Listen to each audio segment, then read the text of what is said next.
My name is Samantha Mitchell and I'm 32 years old. I still remember standing in that lawyer's office, my knees weak and my hands trembling as the words echoed in my ears. Just 1 week after burying my parents, victims of a tragic car accident, my world crumbled again. I had expected grief, not betrayal. As the family attorney read the will, the truth hit me like a physical blow. My parents had left their entire estate, everything, to our cousin Rebecca. The same cousin they had always called the daughter they never had. Before I tell you how my world fell apart that day, let me know where you're watching from in the comments, and don't forget to subscribe if you want to hear more stories about family betrayal and the long road to healing. I grew up in Greenwich, Connecticut, in what most would consider an upper-middle-class family. My father, Thomas Mitchell, was a successful investment banker who worked his way up at Morgan Stanley over 30 years. My mother, Eleanor, ran her own interior design business, catering to wealthy clients throughout Fairfield County. Our lives were comfortable, more than comfortable. If I'm being honest, we lived in a beautiful colonial home on 2 acres of land, complete with a pool and tennis court. Every summer meant trips to Europe or the Caribbean, and winter breaks were spent skiing in Vermont or Colorado. From the outside looking in, we were the perfect American family. 2 successful parents, 2 well-behaved children, a beautiful home, and all the opportunities money could buy.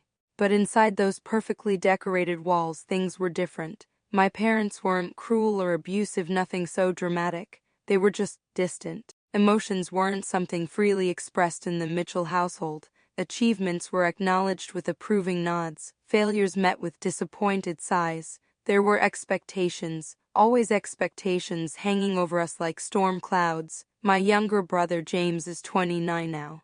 He was always the brilliant one, skipped a grade, perfect SAT scores, graduated from MIT with honors, but social situations were never his forte. He struggled with anxiety in crowds, preferred coding to conversation, and never quite fit the mold our parents had in mind for their only son. They wanted him in finance or law, something prestigious, something they could brag about at their country club. Instead, James founded a small tech startup that has brilliant ideas but hasn't turned a profit yet. In our parents' eyes, that meant he was failing. I took a different approach. I became the pleaser. I got good grades, not brilliant like James, but solid A's and B's. I went to Dartmouth because it was my father's alma mater. I majored in economics and business, joined the right sorority, dated the right boys. After graduation, I landed a job at a marketing firm in New York and worked my way up to executive level. On paper, I was doing everything right, but somehow it was never enough for them. There was always someone else's daughter who had achieved more, earned more, married better. That someone else was usually Rebecca. Rebecca Taylor came to live with us when I was 17 and she was 15. She's my mother's sister's daughter. When Aunt Catherine died of breast cancer, there was never any question about what would happen to Rebecca. My parents immediately offered to take her in. Her father had never been in the picture, so we became her family. I tried to welcome her, I really did. I gave her the better half of my bedroom, shared my clothes, introduced her to my friends. But from the very beginning, something shifted in our house when Rebecca arrived. She was beautiful, charismatic, and somehow knew exactly how to connect with my parents in ways I never could. Rebecca would sit in my father's study and ask him questions about investments, showing an interest I had never managed to muster. She would help my mother with design boards, offering insights that my mother called intuitive and inspired. Rebecca played tennis with my father every weekend. She accompanied my mother to client meetings and charity events. She was the perfect daughter, the daughter they had always wanted but never quite got in me. The most frustrating part was that Rebecca wasn't even trying to usurp my place. She was genuinely kind, unfailingly polite, and seemed grateful for everything. She excelled in school without seeming to work hard. She made friends easily. Teachers adored her. She was impossible to hate, which somehow made it worse. After high school, Rebecca followed me to Dartmouth on a partial scholarship, with my parents happily covering the rest. While I struggled through business classes to please my father, Rebecca double majored in art history and psychology because they fascinated her. My parents found this charming rather than impractical. As adults, our relationship settled into a polite distance. I moved to New York, Rebecca to Boston, where she worked as an art therapist. We would see each other at Thanksgiving and Christmas. where I would watch my parents beam with pride as Rebecca shared stories about the troubled children she was helping. My marketing successes seemed shallow in comparison. James would usually show up late, leave early, and speak as little as possible. I thought I had made peace with all of this. I told myself it didn't matter that my parents had a special bond with Rebecca. I had my own life, my own accomplishments. I didn't need their approval anymore. But deep down, that little girl who just wanted her parents' love was still there, still hoping. I never imagined they would make their preference so devastatingly clear after they were gone. Despite everything, I never saw the betrayal coming. 1 week after we laid my parents to rest side by side in the cemetery, James and I sat in leather chairs across from Franklin Hayes, my father's attorney and longtime family friend. The office smelled of old books and furniture polish, and a ticking grandfather clock in the corner seemed unnaturally loud in the silence. James fidgeted beside me, already uncomfortable in the suit he had worn to the funeral and rarely took out otherwise. "Before we begin, I want to express my deepest condolences," Mr. Hayes said, adjusting his wire-rimmed glasses. "Tom and Eleanor were wonderful people. This is a tremendous loss," and nodded mechanically. I had heard variations of this sentiment so many times in the past week that the words had lost all meaning. "Let's proceed with the reading of the will," Mr. Hayes continued, opening a leather portfolio. "This is the last will and testament of Thomas and Eleanor Mitchell, dated March 15, 2022. He began with small bequests. My mother's jewelry collection was divided between her two sisters. Donations were made to their alma maters and favorite charities, $10,000 each to their longtime housekeeper and gardener."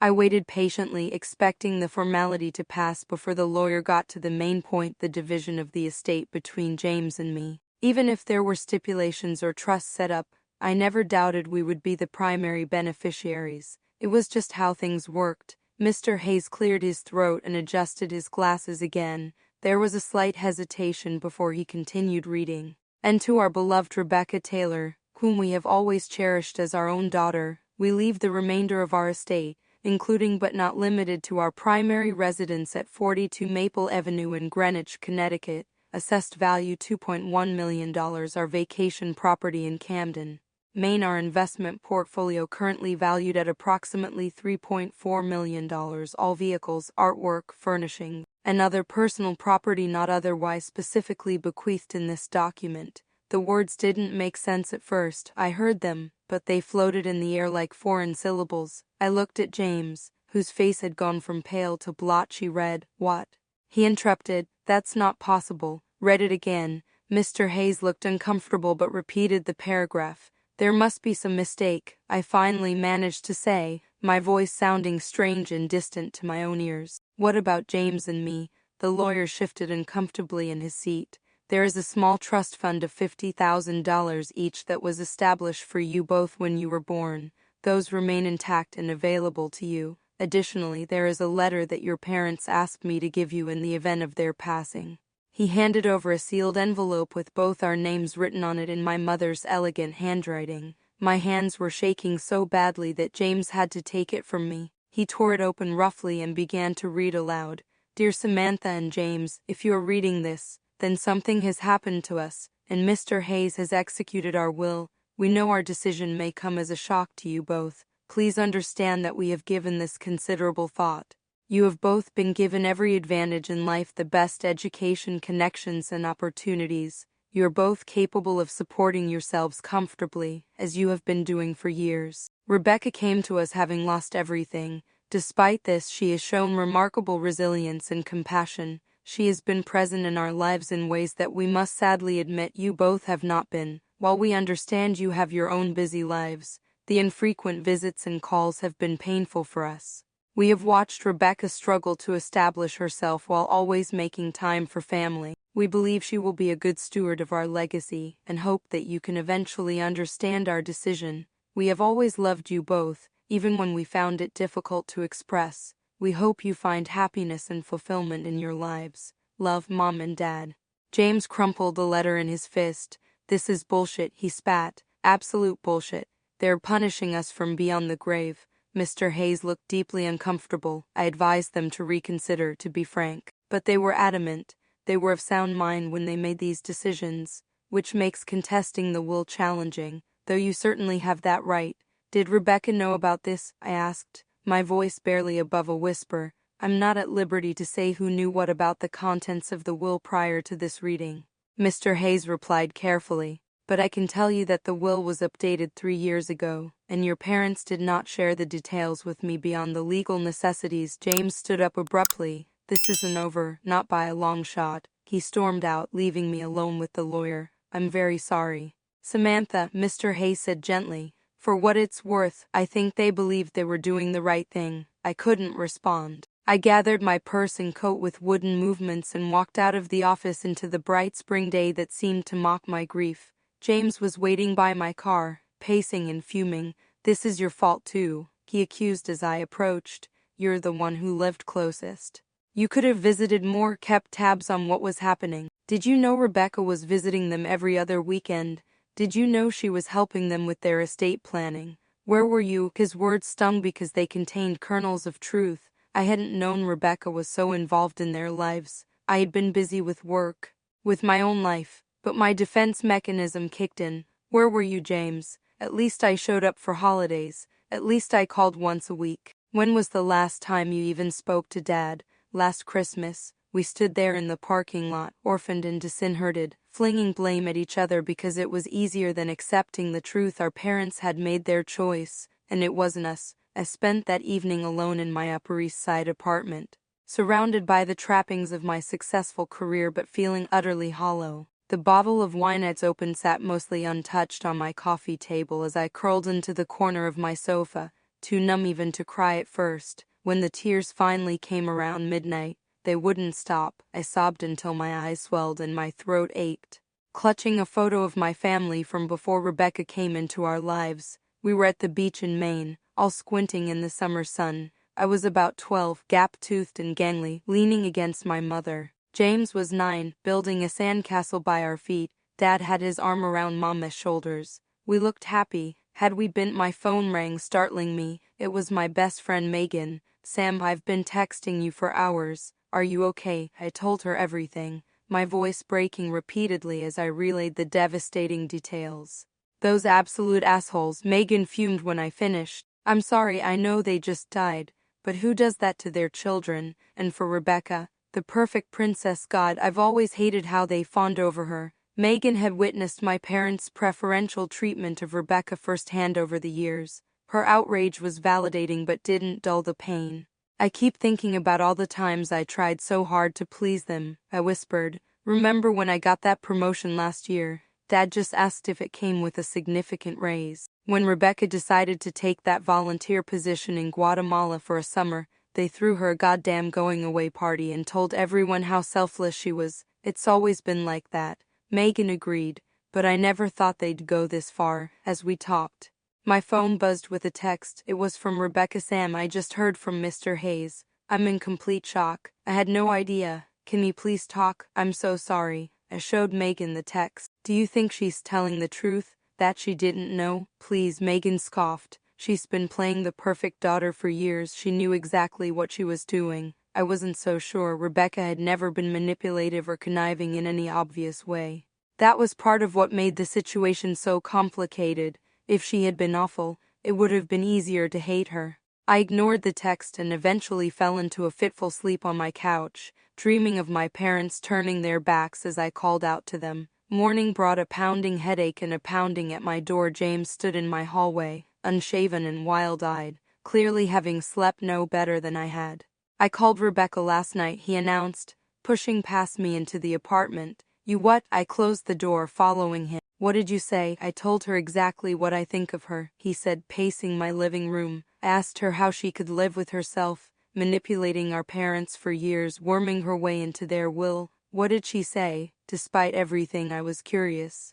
She cried, of course, James said bitterly. Said she had no idea about the will, that she was just as shocked as we are. Said she wants to meet with us to figure things out. Said she doesn't feel right about keeping everything. Do you believe her? James ran a hand through his already disheveled hair. I don't know what to believe anymore, but I called another lawyer this morning, guy named Peterson who specializes in contesting wills. He can see us tomorrow. I sank onto the couch. Do you really think we can fight this? We have to try, James insisted. It's our birthright, Sam. Mom and Dad were clearly not in their right minds. Rebecca must have influenced them somehow. The next day, we sat in a far less elegant law office, being given far less optimistic news. The will appears to be properly executed, Mr. Peterson explained after reviewing our documents. Your parents were not on any medications that would impair their judgment.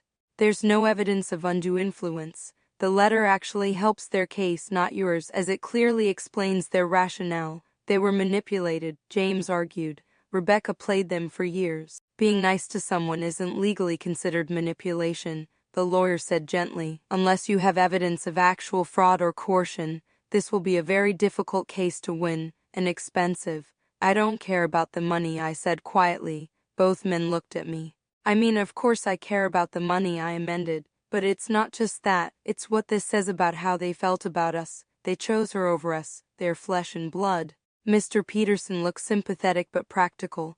The courts don't rule on emotional closure, unfortunately, only on legal standing. And legally, parents have the right to disinherit their children if they choose to. We left with more questions than answers. And a hefty consultation fee added to our troubles. That afternoon, a local news website ran a small story about the will situation. Apparently, one of Mr. Hayes' staff had leaked the information. Wealthy Greenwich couple leaves fortune to niece, nothing to children, read the headline. Great, I muttered, showing James the article on my phone. Now everyone knows our humiliation. This is just the beginning, James warned. People love this kind of drama. He was right.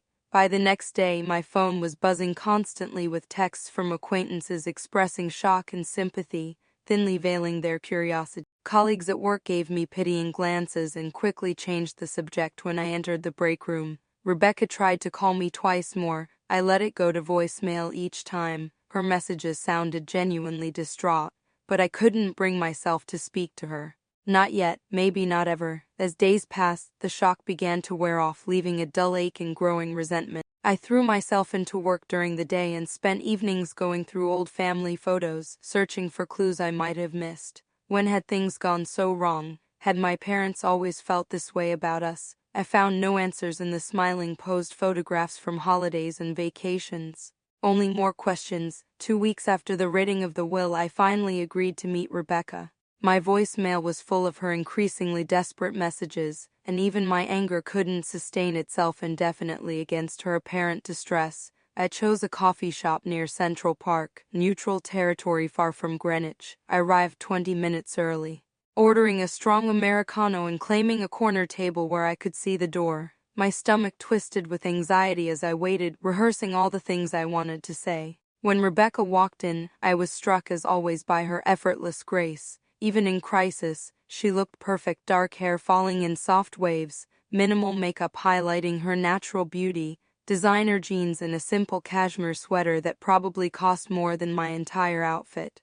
For a fleeting moment, I felt like an awkward teenager again beside her. She spotted me and hesitated, vulnerability flashing across her face before she approached. "Sam," she said quietly, "thank you for agreeing to see me." I didn't stand to hug her as I normally would have. I just gestured to the chair across from me. Rebecca ordered a tea and twisted her hands nervously as we waited in uncomfortable silence. When the tea arrived, she took a deep breath.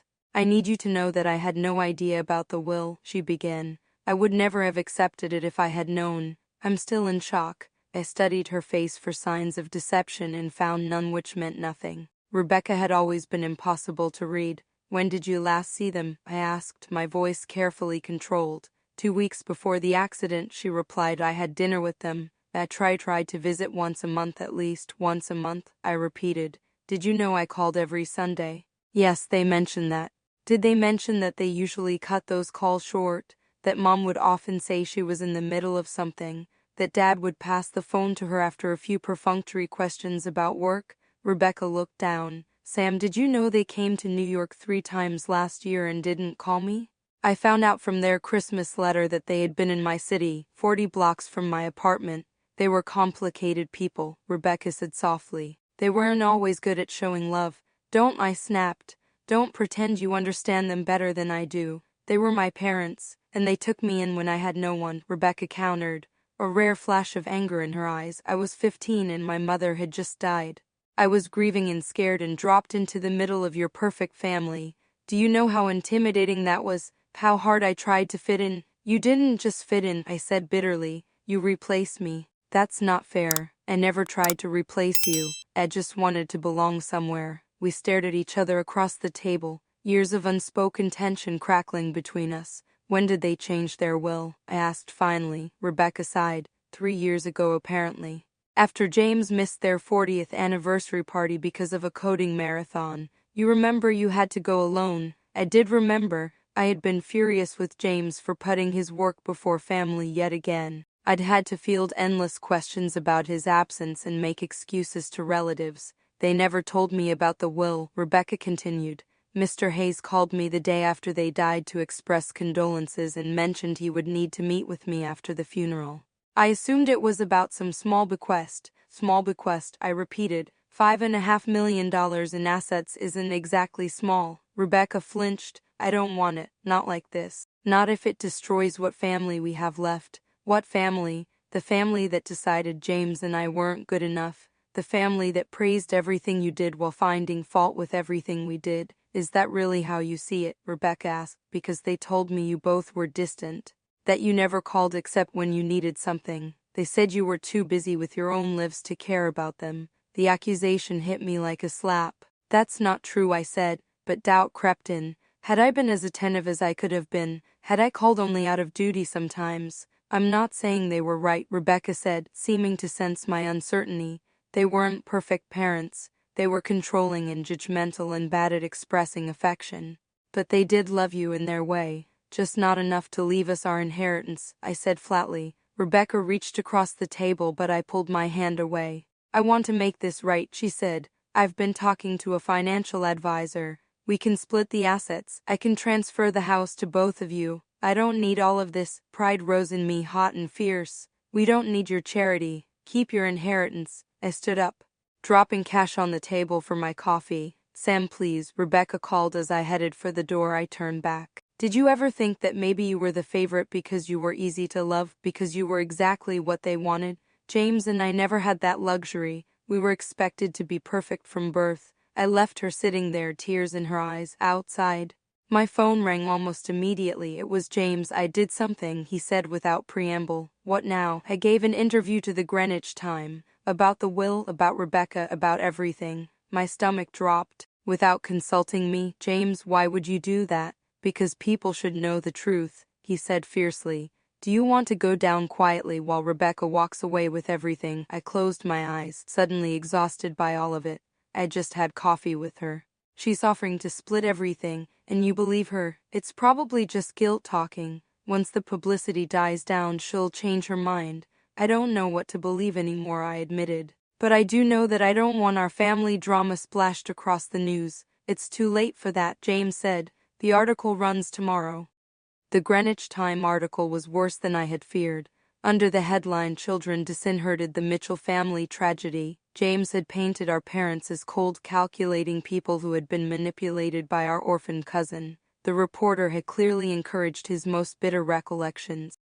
My phone began ringing at 7 a.m. with calls from other reporters seeking my side of the story. I declined to comment, which didn't stop them from running follow-up pieces speculating about family rifts and hidden scandals. At work, the atmosphere grew increasingly uncomfortable. My boss called me into his office to express concern that clients might be distracted by my personal situation. Colleagues stopped conversations when I entered rooms. I overheard the word disinherited more than once. 3 days after James' interview, Rebecca appeared on a local morning news program. She looked appropriately somber in a simple black dress, her eyes slightly red as if she'd been crying. I loved my aunt and uncle deeply, she told the sympathetic interviewer. They took me in when I had nothing and no one. I had absolutely no knowledge of their will until after they passed. I'm devastated by the loss and by the rift this has caused with my cousins, whom I've always considered my siblings. She went on to explain that she had already reached out to James and me to discuss sharing the inheritance. Family is more important than money, she said, looking sincerely into the camera. The public response was immediate and overwhelmingly in Rebecca's favor. comment sections filled with praise for her grace under pressure and criticism of James and me for airing family grievances publicly. People called us entitled and ungrateful. "This is a nightmare," I told James over the phone. "You've made us look like greedy, ungrateful children, and Rebecca comes off as a saint. She's always been good at manipulating public opinion, just like she manipulated Mom and Dad," he retorted. "Or maybe she's actually being sincere," I suggested. "Have you considered that possibility?" The conversation devolved into another argument, leaving me more isolated than ever. That weekend I drove to Greenwich. Mr. Hayes had informed us that we needed to collect our personal belongings from the house before Rebecca took formal possession. I deliberately chose early Saturday morning, hoping to avoid running into her. The house stood silent and imposing as I pulled into the driveway. Using the key I'd had since high school, I let myself in, feeling like an intruder in my childhood home. Everything looked the same: my mother's immaculate decorating, family photos arranged on the piano, the familiar smell of lemon furniture polish, and my mother's preferred room fragrance. Yet it all felt different, knowing it would soon belong to someone else. I headed upstairs to my old bedroom, which had been converted to a guest room years ago. There wasn't much to collect: some old yearbooks, a few pieces of jewelry I'd left behind, winter clothes I stored there. As I sorted through the closet, I found a box of photos I didn't recognize. Sitting on the floor, I opened it to find pictures from before I was born. My young parents, looking carefree and in love. My father in his army uniform. My mother pregnant, glowing. Their early years with me as a baby, then with James. We looked like any happy family. I took the box downstairs to continue exploring. In my father's study, I found myself drawn to his desk. On impulse, I checked the secret compartment where he had always kept important documents, the one he thought no one knew about, but which James and I had discovered during a childhood game. Inside were several sealed envelopes. The first contained a half-written letter to me, dated just 2 weeks before the accident. "Dear Samantha, I've been thinking a lot about our relationship lately. Your mother says I've always been too hard on you, expected too much. Perhaps she's right. I see so much potential in you, and it frustrates me when I think you're not challenging yourself enough. But I realize I've never told you how proud I am of the woman you've become." The letter ended there, never completed, never sent. I read it 3 times, tears blurring my vision. The second envelope contained old investment documents and a recent statement showing significant losses. My father had made several high-risk investments in the past year that hadn't panned out. The estate was worth considerably less than Mr. Hayes had estimated. The third envelope was the most surprising, a copy of my parents' previous will from 6 years ago. I scanned it quickly, my heart pounding. In this version, the estate was divided equally between James, Rebecca, and me. They had changed it not after James missed their anniversary, but much earlier. I was still processing this discovery when I heard the front door open. Rebecca stood in the foyer, looking as surprised to see me as I was to see her. "I'm sorry," she said quickly. "Mr. Hayes told me no one would be here today. I can come back." "No, it's fine," I said automatically, still holding the documents. "I'm just collecting some things." She nodded, hovering awkwardly. "I've been staying at a hotel. I didn't want to. It didn't feel right to move in yet." I gestured to the papers in my hand. "Did you know Dad lost a lot of money recently? The estate isn't worth what everyone thinks." Rebecca looked genuinely surprised. "No, I had no idea. Uncle Thomas always seemed so conservative with investments." "And did you know you were in their will even before, equal with James and me 6 years ago?" She shook her head slowly. "No, I never knew any details about their will. I told you that." I believed her suddenly. The realization was both a relief and a new kind of pain. If Rebecca hadn't manipulated our parents, then their decision had been exactly that, their decision, based on their own feelings about their children. "I found a letter," I said, my voice catching. "Dad was trying to write to me before he died. He said he was proud of me." Rebecca's expression softened. "Of course he was, Sam. They both were. They just didn't know how to show it." Before I could respond, my phone buzzed with a text from James. "Did you see online? Rebecca's going forward with probate. So much for wanting to make things right. Call me."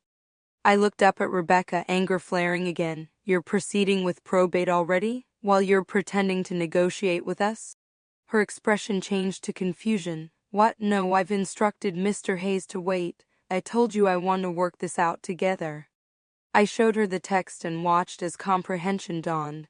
Mr. Hayes must be proceeding with the standard timeline. I'll call him right away to stop it. I wanted to believe her, but doubt had become my constant companion. I should go, I said, gathering the documents I'd found. James is waiting for these. As I headed for the door, Rebecca called after me. We were a family once, Sam. We can be again. Without Aunt Eleanor and Uncle Thomas between us, maybe we can finally see each other clearly. I paused but didn't turn around. I don't know if that's possible anymore. Driving back to the city, I called James and told him about my discoveries. So the old will had us in it. He latched onto that detail immediately. That helps our case for undue influence. There was no undue influence, James, I said tiredly. They made this decision themselves years ago. Rebecca didn't even know about it. And you believe her, after everything? I realized with surprise that I did. Yes, I think we've been blaming the wrong person all along. 6 weeks after the funeral, I drove past my parents' house and saw lights on inside. Rebecca's car was parked in the driveway. She had finally moved in. I hadn't planned to drive by. I'd been having dinner with an old high school friend in Greenwich and found myself taking the familiar route home out of habit. The sight of warm light spilling from the windows onto the darkened lawn stopped me cold. I pulled over a few houses down and just stared. That should be my house, my childhood home, my memories, my legacy. Without warning, I began to sob deep, gut-wrenching cries that seemed to come from some bottomless well of grief I had been avoiding. I cried for my parents, for the love I had always craved from them, for the final rejection their will represented. I cried for the little girl who had tried so hard to be perfect and had still somehow fallen short. When the tears finally subsided, I felt hollow but strangely clear-headed. I drove back to the city in a daze and called my therapist the next morning to schedule an emergency session. You're experiencing complicated grief, Dr. Peterson explained gently. The normal grieving process for your parents is tangled up with feelings of rejection and betrayal. I just don't understand, I said for what felt like the 100th time. What did I do wrong?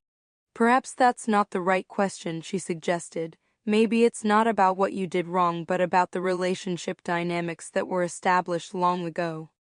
Over the next several sessions, Dr. Peterson helped me examine my family objectively for perhaps the first time. I started to see patterns I had been blind to before, how my parents' emotional reserve had affected James and me differently, how I had become a people-pleaser while he had retreated into his own world, how Rebecca had simply filled an emotional vacuum that already existed.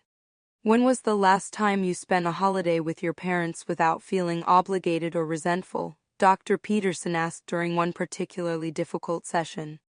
I couldn't remember. For years, holidays had been performances, putting on the dutiful daughter act, making appropriate conversation, counting the hours until I could leave. And when did you last call them just to chat, not because it was Sunday and that's when you always called?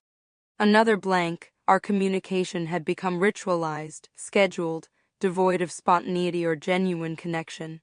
As painful as these realizations were, they began to shift my perspective. I stopped seeing myself solely as a victim and started recognizing my role in the estrangement. This didn't excuse my parents' hurtful decision, but it helped me understand it better. One afternoon I ran into Mrs. Abernathy, my parents' neighbor of 20 years, at a coffee shop in Greenwich. I had been meeting with a real estate agent to discuss possibly buying a condo nearby, a decision that surprised even me.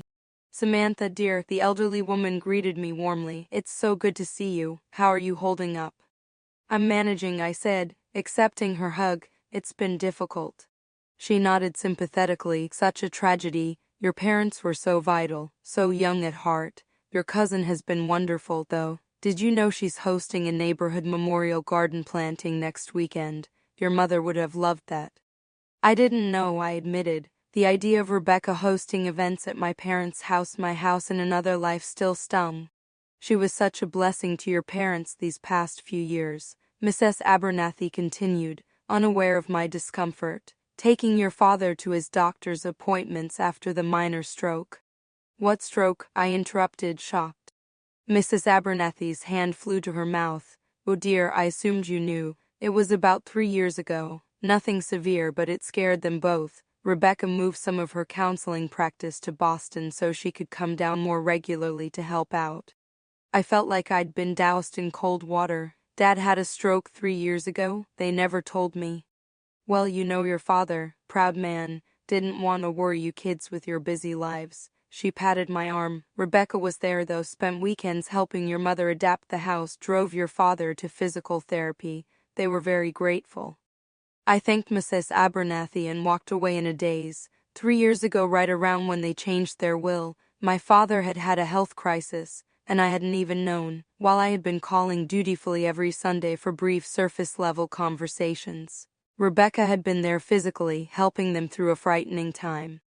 That night my phone rang. It was James, sounding more animated than I had heard him in months. I found something, he said without preamble. Peterson thinks we might have a case for undue influence after all. Dad had that small stroke. Did you know that it potentially made him more susceptible to suggestion? And guess who was there playing nursemaid right when they changed the will? Rebecca, I said quietly. Exactly, Peterson thinks. Stop, James, I cut him off. Just stop. I spoke to Mrs. Abernathy today. Rebecca was helping them because they needed help and we weren't there. Dad didn't tell us about the stroke because he didn't want to worry us. What does that say about our relationship with them? It says they were private people who... It says they didn't feel they could rely on us. I interrupted again, and maybe they were right. Would you have dropped everything and moved closer to help Dad with recovery? Would I, or would we have hired nurses and continued our busy lives? James was silent for a moment. So what are you saying? We just give up? Let Rebecca have everything? I'm saying I can't do this anymore, I told him. This anger is eating me alive. The lawsuit, the media, the blame, it's not bringing Mom and Dad back, and it's not making me feel any better. That's easy for you to say, James retorted. You have a successful career. I'm still trying to get my company off the ground. That inheritance would have made all the difference. Would it, or would it just have been another way to try to prove yourself to Dad, even though he's gone? James hung up on me. I didn't call back. That night I made a decision that surprised even me. I texted Rebecca and asked to meet at the house the following weekend. It was time for an honest conversation, no lawyers, no media, no audience, just the three of us and the truth. Driving up to my parents' house, Rebecca's house, now felt surreal. James's car was already in the driveway beside Rebecca's. I had half expected him not to show after our argument, but perhaps he was as tired of the conflict as I was.